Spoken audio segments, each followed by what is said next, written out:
बिस्मिल्लाहिर्रहमानिर्रहीम। शुरू करते हैं अल्लाह के पाक नाम से जो नहायत मेहरबान और रहम करने वाला है। मेरा नाम डॉक्टर उमैर है, मैं एक डॉक्टर फार्मासिस्ट हूँ। आज हम जिस टॉपिक पे बात करेंगे वो बहुत ही अहम टॉपिक है कि हेपेटाइटिस क्या है, हेपेटाइटिस क्यों होता है, किस वजह से होता है और हमें कौन सी एहतियात करनी चाहिए जिससे हम हेपेटाइटिस से बच सकें। इसके ऊपर आज हम डिटेल से बात करेंगे। अगर आपने अभी तक मेरा चैनल सब्सक्राइब नहीं किया तो सबसे पहले मेरा चैनल सब्सक्राइब करें, आपको आने वाली इन्फॉर्मेटिव वीडियो आपको टाइम से मिल जाए।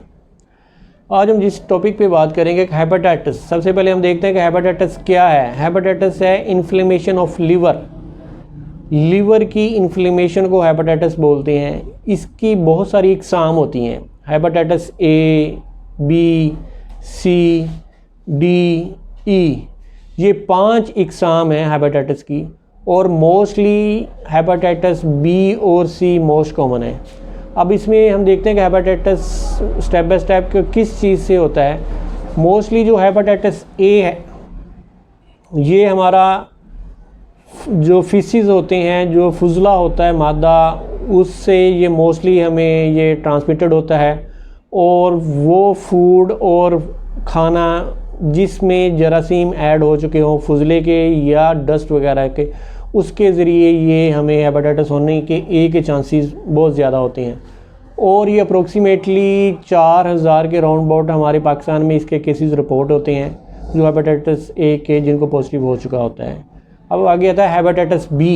हेपेटाइटिस बी ये जो है हमारे जो ब्लडी वायरस है उसमें जो फाउंड होता है और ये हमारी ट्रांसमिटेड जो आइस किट्स होती हैं और जितनी भी आगे जो ब्लड से रिलेटेड सर्जिकल हालात होते हैं उससे ये आगे हमें ट्रांसमिटेड होने के इसके बहुत सारे चांसेस होते हैं। और हेपेटाइटिस सी ये ब्लड ट्रांसफ्यूजन में होता है। जितने भी हमारे ये लेज़र हालात हैं उनके ज़रिए होता है। ये जिस बंदे को पहले हेपेटाइटिस हो चुका होता है उसके साथ खाने के जो बर्तन हैं वो अच्छी तरह साफ़ ना हो, उससे वो आगे ट्रांसमिटेड हो जाता है। ये अप्रोक्सीमेटली 21,000 बंदों को पर ईयर ये हमारे जो एक्टिव केसेस इसके प्रोड्यूस होते हैं। और आम रूटीन की निस्बत जो हेपेटाइटिस डी और ई ये बहुत कम मिकदार में हमारे रिपोर्टेड होती हैं, लेकिन ये भी आलूदा निज़ाम होने की निस्बत से या ब्लडी जितनी भी कंटेमिनेशंस होती हैं ये हमारे जो इंटेक्ट्स होते हैं उनकी वजह से ये हमें आगे ट्रांसमिटेड होता है।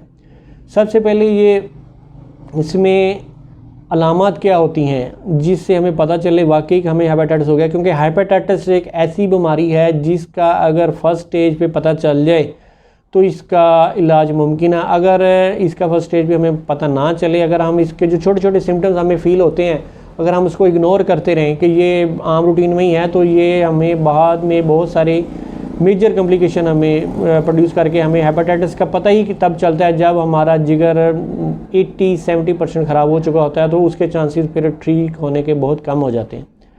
सबसे पहले इसकी कौन सी अलामत है? जिस्म में थकावट होती है, सुस्ती रहती है, बुखार होना शुरू हो जाता है, जिस्म में दर्दें रहती हैं, पेट में दर्द होती है, मतली होती है, कैक आना होता है, भूख में कमी होती है, वज़न में कमी होती है और खून का आना नाक से मुंह से ये बार बार आना शुरू हो जाता है।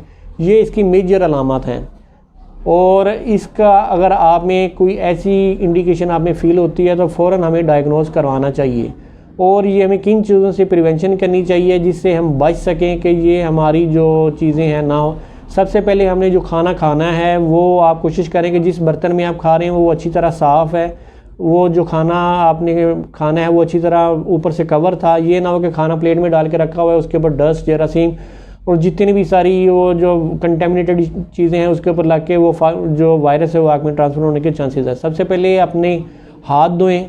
खाना खाने से पहले, कोई भी चीज़ खाने से पहले आपको अगर कोई डस्ट वाला काम किया, कोई ऐसा काम किया, अपने हाथ धोएं। हाथ धोने के बाद अगर आपने खाना खाना है तो वो खाना आपने इंश्योर करना है कि वो उसमें कितने उसके चांसेस कम से कम होने चाहिए उसके कंटेमिनेटेड हो।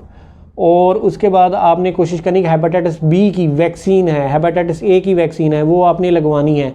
अगर हम हेपेटाइटिस बी और ए की वैक्सीन लगवा लेते हैं तो हम इस वायरस से अगर खुदा न खास्ता वो हमारे जिस्म में ट्रांसमिटेड होता है तो हम उससे बच सकते हैं।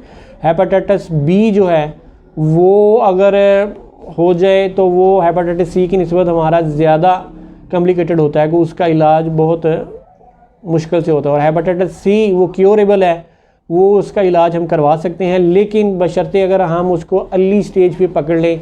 उसका कोर्स होता है, उसका इंजेक्शन का कोर्स होता है, उसका मेडिसिन का 3 माह का कोर्स होता है, उससे हम जो इसको कम्प्लीटली रिमूव कर सकते हैं। लेकिन अगर खुदा न खासा कोई जो मैंने अलामत बताई हैं इसका अगर आपको फ़ील होती हैं तो आप फिल फॉर अपने किसी भी स्पेशलिस्ट डॉक्टर के पास जाएं, जाके अपना प्रॉपर डायग्नोज करवाएं। इसका हेपेटाइटिस बी सी का टेस्ट होता है, LFT का टेस्ट होता है कि हमारा जिगर ठीक है, हमारे जो हेपेटाइटिस के जो बाकी फंक्शंस हैं वो ठीक हैं, तो उसके मुताबिक डायग्नोज करके हमारा आगे प्रॉपर इसकी ट्रीटमेंट शुरू हो। उम्मीद करता हूँ ये हमारी जो टॉपिक है ये आपको अच्छा लगा होगा। ये इन्फॉर्मेशन आपने जितने भी दोस्त हो उसमें आगे शेयर करें। आने वाले इन्फॉर्मेटिव वीडियो तक आपसे इजाज़त चाहूँगा। अल्लाह हाफिज़।